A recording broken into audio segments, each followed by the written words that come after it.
Hi, welcome back to the PhotoshopTrainingChannel.com. I'm Mr. Ramirez. In this video, I'm going to show you how to smooth skin in Photoshop. You're going to learn two powerful skin softening techniques. Both of these techniques are non-destructive, which means that you'll be able to come back and make adjustments to your edits at any time. But most importantly, these methods leave the skin texture intact, which will give you beautiful smooth skin without it looking too soft or too fake. The first technique will take advantage of a brand new feature of Photoshop CC. If you're in an older version of Photoshop, then don't worry. The second technique will work with Photoshop CS6. It does require a few more steps, but it gives you total control over your image and your skin softening effect. And make sure that you stick around into the very end of the tutorial because I'm going to be sharing with you a free Photoshop retouching action. This action will allow you to apply the second technique with just one single click so that you can start smoothing skin right away. Okay, let's get started. This is the portrait that we're going to work with. Again, this first example is for the latest version of Photoshop, Photoshop CC. If you're working on an older version, then you can fast forward to the second technique and you can follow along with that. So with this layer selected, I'm simply going to press Ctrl J, Command J on the Mac to duplicate the layer. This step is not really necessary, but it will help me show you a before and after when we're done. Now, before you smooth the skin of any portrait, what you have to do is remove large blemishes that the skin smoothing technique may not get rid of. If you zoom into your portrait, you may see some larger distractions. She actually doesn't have too many. Maybe this one here, maybe this blemish there. It's not a lot, but we'll remove it now. That way, things are much easier when we apply the skin smoothing technique. So what you want to do is create a new layer to work non-destructively. We're going to make all our adjustments in this layer. I'm going to rename it and I'll call it Spot Healing because I'm going to use the Spot Healing brush tool. With that layer selected, go into the Spot Healing brush tool found in the tools bar. Make sure that Sample All Layers is selected. And before we actually start working with it, I want to show you one thing. I'm going to use the right bracket key on the keyboard to make the brush larger. You can see the preview there. That shows you how big your brush is. If you don't see that, that's because the caps lock key is enabled. So if you see a crosshair like that one, just tap on the caps lock key to disable it and the brush preview comes back.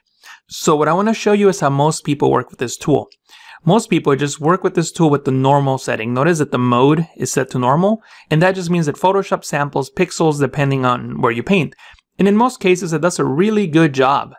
Unfortunately, if you zoom in, you'll notice that sometimes it destroys the texture of the skin, and that's because we're targeting all pixels. And usually we don't want to do that. We want to target specific pixels. So I'm going to undo those adjustments, and what you want to do is select your Spot Healing brush tool. Then in the mode, select either darken or lighten. The mode that you select depends on the blemish or distraction that you're trying to remove. If the distraction is darker than the skin tone, select lighten. If the distraction is brighter than the skin tone, select darken. So let me show you how this works. I'm going to click on lighten and I'm just going to start removing some of these distractions. And notice that as I do that, I'm not destroying the highlights of the image. I'm just removing the darker pixels. So I'm removing the darker blemishes and keeping the bright areas, which will allow me to keep the skin texture. So I'm going to double click on the hand tool to fit the image to screen. And I'll just remove some of the darker blemishes in the image fairly quickly here. She actually doesn't have too many. I'm just showing you just in case your image has larger blemishes that the skin smoothing technique will not get rid of. So I'm just removing some of these blemishes. And that's the before and the after. Really quickly, we were able to clean up her face. I'm going to zoom in to the corner of her mouth, and there's a white spot there that I want to remove, but watch what happens with that same technique. If I make my brush a little smaller with the left bracket key and tap, it will not remove that distraction because it's brighter than the skin tone. So I don't want to lighten it. Instead, I want to darken it. So I'll select darken and I'll just remove that blemish. And notice how I didn't affect the shadows and the darker pixels, only the brighter pixels. And that's why I recommend using modes, because you will eliminate only the pixels that you're targeting. And I can switch in between them. I can go back into a lighten and just maybe remove some of these spots. but this is really not necessary. The skin smoothing technique will get rid of those spots. I'm going to double click on the hand tool again to fit the image to screen, and you can see the before and the after. So once you remove the larger blemishes from your image, what you need to do is select your spot healing layer, hold shift, and select your portrait layer, and right click and select convert to smart object. That will place the two layers into a smart object. A smart object is a container that can hold one or more layers, and you can apply adjustments, distortions, and filters non-destructively, which means that you can always come back and edit them at any time. So with this layer selected, I'm going to go into Filter, Camera Raw Filter. And the Camera Raw Filter allows you to adjust the tonality, color, and details of a photo. And that's what we're going to use to create beautiful soft skin. We're going to use one of the brand new sliders in Photoshop CC, the texture slider, which can be found in the basic panel right above the dehaze and clarity sliders. I'll zoom in so that you can see how it works. The texture slider allows you to enhance texture or reduce texture. So notice that when I reduce the texture, it smooths out the skin. I might not want to go all the way to the left, maybe at about -75. And if that's still not smooth enough for you, you can adjust the clarity. If you bring the clarity back down to the negative values, it'll also smooth out the skin. I probably don't want to go too far with the clarity. And if you want to learn more about the texture, clarity, and dehaze sliders, then I have a video on adjusting texture in Photoshop. I explain in a lot of detail what these sliders do, so I highly recommend watching that video. I'll place a link down below in the description. But anyway, once you set your texture down, you might want to go into the Detail tab and just add a little bit of sharpening, just so that you get some of that skin texture back. Also, here's a trick for you. If you hold Alt, Option on the Mac, and click on the masking slider, notice how the image turns white. That means that the entire image is being affected by that sharpening effect. If I drag to the right, only the areas in white will be affected, so maybe you can adjust it accordingly depending on your portrait. In this case, it really is not going to make a huge difference, so I'll leave it at 0, but that tip may be really, really valuable for other types of images. So once you've set your sharpening, you can just press OK, and Photoshop applies that effect, but it applies it to the entire image, and we don't want that. We only want to apply it to certain parts of the image. So what we're going to do is click on the layer mask for the smart filter, and we can then press Control-I, Command-I on the Mac to invert, or you can click on the invert button in the properties panel to invert the mask. Notice now how the mask is completely black. That means that everything is hidden. With a mask, black hides, white reveals, and the different levels of gray give you different levels of transparency.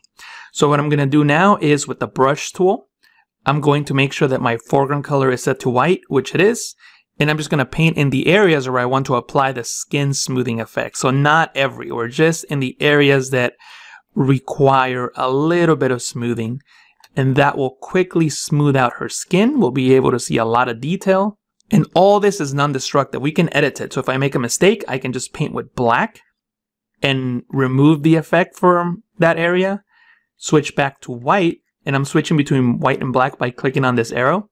You could also press the X key on the keyboard or swap back and forth, and just paint with white in the areas where you want the effect. I'll zoom in just to show you one other thing. You could also use a mode with the Camera Raw filter, much like we use with the Spot Healing Brush tool. And if you want to use a mode, you can double click on this icon here, which brings up this window. This window is a lot like the fade command. It allows you to bring down the opacity of the filter, and it also allows you to change the blending mode. So we can change the blending mode to lighten, and notice how much brighter the highlights get. So if you want to keep the original highlights, change the blending mode to lighten. I'm going to keep it at normal because I think it looks better in my case, and opacity at 100 works. I just wanted to give you that option in case your portrait requires it. I'll press OK, and we're back to where I was before. What I'm going to do now is simply double click on the hand tool and click on this eye icon so that you can see the before and the after. Much, much better. Also, since all this is non-destructive, you can always double click on the Camera Raw filter label and make further adjustments. You can come in and adjust how much texture we're going to have, how much sharpening you're going to apply. Press OK when you're done, and Photoshop applies those new adjustments to your document. Once again, before and after. And as you can see, this is a very powerful technique for smoothing skin in Photoshop. I highly recommend that you use it. What I'm going to do now is show you how to do something similar in an older version of Photoshop. It's going to require a few more steps, and I'm going to provide an action that you can simply run and apply the effect to your portraits to save you a little bit of time. First, I'll show you how the technique works, and then I'll show you where you can download the free action. The first step is to select the portrait layer, right-click, and select Convert to Smart Object. And I'm going to press Ctrl-J on Windows, Command-J on the Mac, to duplicate that layer one time, and I'll do that again to duplicate it a second time. So now I have 3 smart objects. It's important to note that when you duplicate a smart object, they remain linked to the original. So if you change the contents of one, it would change the contents of all. And that's going to be really important later on in the tutorial. For now, I'm going to place these smart objects into a group. So I'm going to select them both by holding Shift and pressing Ctrl-G on Windows, Command-G on the Mac. And I'm going to expand the group so that I can see the contents. And I'm going to work with the bottom image first. And even though I don't need to, I'm going to disable this layer so that you can be sure that I'm only working with this first duplicate. And what I'm going to do is I'm going to apply a filter. I'm going to apply the blur filter. So I'll name this layer Blur, then go into the filter menu and select Blur, Gaussian blur. And this is going to blur my image. And what you want to do is just blur it up to a point where you lose all detail. So in this case, we can take it up to maybe 6 pixels and we are losing all the detail in the image. And what the blur filter does is remove high frequency information. If you don't know what frequency is or what it means, then check out that video I referenced earlier in the tutorial, the one about enhancing textures. In that video, I go into great detail about what frequency is, how it works, and what you can do with it. So watch that video. I'm placing a link right below in the description. But anyway, just know that Gaussian blur removes detail, high frequency information, 6 pixels. I'll press OK. I'm going to enable now the second layer. And with this layer, we're going to apply a different filter. And we're going to use the high pass filter. High pass is the opposite of blur. It removes the low frequency information, so it only keeps the details and texture of a layer. So I'm going to go into Filter, Other, High Pass. And I'm going to enter exactly the same value, 6 pixels. And I'll press OK. Then I'm going to change the blending mode of this layer to blend it with the layer below. And I'll select Linear Light and then bring the opacity down to 50%. And that virtually gives us the same image that we started with. I'm going to enable the portrait layer. And if I disable the eye icon for the group, you can see that it's virtually the same image, just slightly different. And that's because we use the filters to separate each frequency and put it in its own layer. Then we use the blending mode to combine the frequencies and give us the original image back. So now we have the texture on one layer and the colors in another layer. And we're going to adjust each layer independently to soften the skin. And the reason that I went through that long explanation is so that you understood what those filters did behind the scenes. Now that you know what these filters are doing, we're going to change the settings so that we can get smoother skin and reduce the intensity of the skin texture. And we'll start with the blur filter. In the blur layer, double click on the Gaussian blur label and maybe increase this to about 8 pixels so we get a much smoother transition of her skin tones. And I'm going to double click on high pass and reduce it. So I'll reduce this down to 3 pixels and press OK. And that's the great thing about working with smart objects. You can always come back and make adjustments later. So if these settings don't work, I can always adjust them. So with the group selected, I'm just going to double click on the name to rename it, and I'll call it Skin Softening. And I'm going to create a layer mask, but I'm going to hold Alt as I click on the layer mask icon, which is Option on the Mac, to create a black mask which hides everything in that group. And I can simply paint with white on that mask to reveal the effect, like so. So notice how I'm just revealing that skin softening effect on those areas. This is very similar to what we did in the previous example. And I'm going fairly quickly here, but obviously take your time in your image. And I'm going to click on the eye icon so that you can see the before and the after. And you probably have already noticed one thing, that I didn't do my spot healing brush tool adjustment. And that's why I have a blemish here and some of the blemishes on her nose.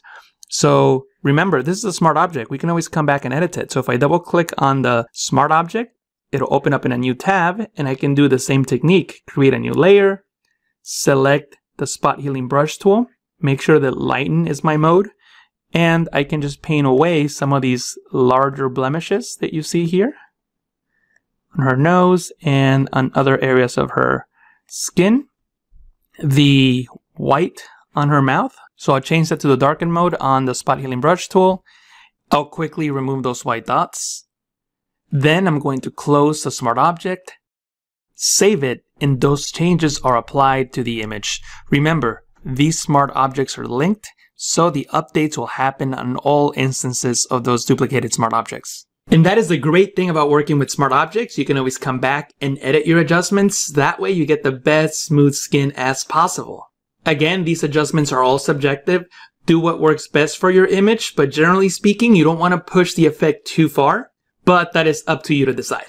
What I want to do now is show you the free action that I mentioned earlier in the tutorial. This action will help you create all these layers and folder just with one single click. So check out the link down below in the description so you know where to download the file. Once you download your file into your computer, bring it into Photoshop. And the way that you would do that is by going into the Actions panel. You can click on this icon or go into the Window menu in Actions and click on the Flyout menu and select Load Actions and load that ATN file onto your computer. And you should see a skin softening action. And all you need to do is hit the play icon. The action will run. Photoshop will ask you how much blur you want to add. So I think I added 6 pixels to start with in this video. So press OK. Then the action will ask you how much high pass you want to add. I'll go to 2 in this case. Press OK. And you'll have instructions on what to do next. Paint with white using the brush tool on the group's layer mask to reveal the softening effect. And you can check out more of my tutorials on my website, ptcvids.com. And this is who I am. I'll press stop and I can continue working. With the brush tool, I can paint with white on the group's layer mask to reveal the skin smoothing effect. If you expand the group, you will see the layers that the action created, and you will see an extra layer that I did not show in the tutorial. This blur edits layer allows you to locally fine-tune the blur. In other words, you can blur small portions of the image without affecting the rest of the photo. Let me show you how it works. Select the lasso tool. In the options bar, add feather. The feather determines how soft the edge of the selection will be. I don't want the sharp selection, so I'll use a feather of 10 pixels. Then make a selection around the part of the face that you would like to edit. I'll select her forehead. Then go into Filter, Blur, Gaussian Blur, and increase the blur until you have a soft, smooth area without blotches of color. And press OK. Then I'll press Ctrl D on Windows, Command D on the Mac to deselect. I'll collapse the Actions panel and disable the Blur Edits layer to show you the before and the after. You can see how much smoother the skin looks in this area. In a real project, I would need to go and fine-tune some of the edges, of course, but I think that you get the idea how this works. And by the way, let me know in the comments below what you think about these techniques. If you like them, then click on that like button now. Also, if you're brand new to the Photoshop training channel, then don't forget to click on that subscribe and notification buttons. That way you're notified whenever I post a new tutorial and you don't miss any new Photoshop tips and tricks. Also, if you enjoyed this video, then don't forget to check out my tutorial on creating skin texture from scratch. Is one of my 90-second Photoshop tips. I'll place a link to that video right below in the description. Thank you so much for watching, and I will talk to you again in the next Photoshop tutorial.